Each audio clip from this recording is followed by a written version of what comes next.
In this video, I'm going to be showing you how to add a wallpaper to your Gmail account.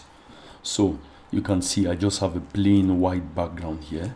But what I could do is, if I wanted to add a Gmail wallpaper, I would simply come to settings, and then you can see theme, and you see this layout here. This is what I have. It's the default layout. I want to add this particular picture. I've clicked on it. You see it's changed automatically. I now have this chest picture on the background.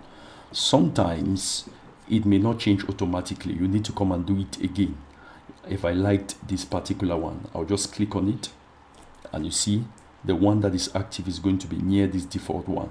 What if I wanted this other one here? I'm going to click on that, and you see changes on the background too.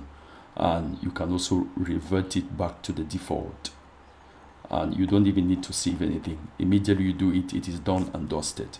So that's how to change your wallpaper on Gmail.